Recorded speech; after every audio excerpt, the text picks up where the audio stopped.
answering your questions about retirement. It's Money Talk with Michael Eastham.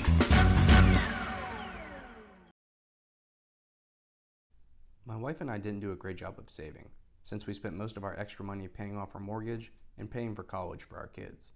We've done both and have about $200,000 in IRAs and a house with over $400,000 in equity. If we retire next year, our combined Social Security will be $45,000 and I have a small pension of $10,000. That is plenty to live on. What can we do to preserve our IRAs, not take a lot of risk? Also, we'd like to stay in the house, but don't know if that's going to happen, so we need some ideas there also. Thanks. Well, I'd take issue with one of your statements here, and that is that you haven't done a great job of saving. One of the things that a lot of people don't take into consideration is saving expenses.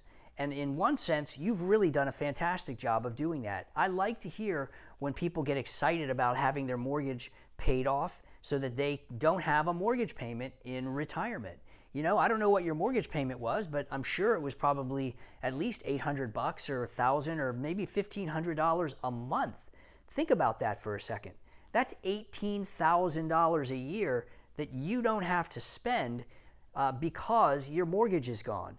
That should bring you a great amount of relief because you have less expense needs. That means that your income needs are lower as well. Now, you have a mortgage-free house. What do you do with it? Do you stay in it? Do you sell it? Well, I think a lot of that is really going to be dependent upon what your goals are. You know, the real question in this environment is, well, where are you going to go? The market values have gone up substantially, and so, you know, a lot of times people are downsizing, but they're downsizing into a house that costs the same amount as the one that they just sold. So that doesn't really help you out at all. So you've got to consider, you know, where am I going to go? Do I want to stay in this house? And if so, yes, I've got a lot of equity. That can be a resource to you down the road if you need it. You could also, if you need additional income, you could certainly consider a reverse mortgage, but you need a lot of thought and consideration in order to determine whether that works as well. The other thing that I want to pat you on the back for is, you know, paying for the kids' college, helping them get through school. That's a great gift to the next generation, and hopefully they will appreciate that at some point down the road.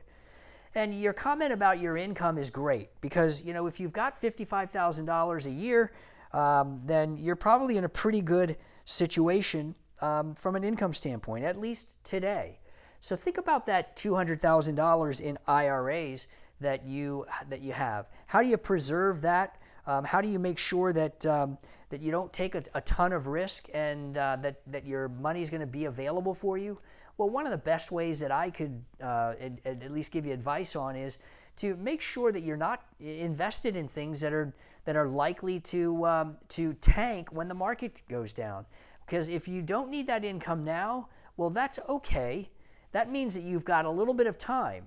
That if the market does correct, well, then you could take a little more risk if you're predisposed to do something like that.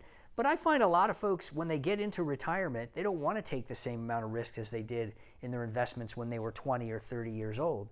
So the opposite of that is to invest in things that are more conservative, things that are designed more to pay interest and dividends, like I talk about all the time, whether it's through the Money Talk videos or my radio show, making sure that you're at least getting income from your accounts so that if you need to take a little bit of a withdrawal, you're not spending down principal. If you want to take a little trip or something, then you're using the money that's being generated by the account itself.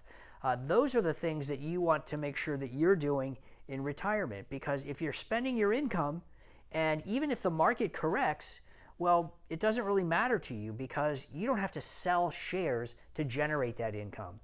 Interest and dividends is a renewable resource. It's something that you spend it and it comes back the next time. It's renewable. And during those years when you don't need the income, great news. You can create a natural organic inflation hedge by reinvesting dividends, making your income higher the next year.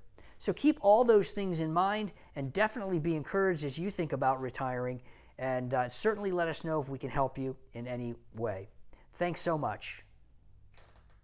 If you've got a financial question you'd like to have answered, click on the link below to submit your question. You may hear your answer on an upcoming edition of Money Talk.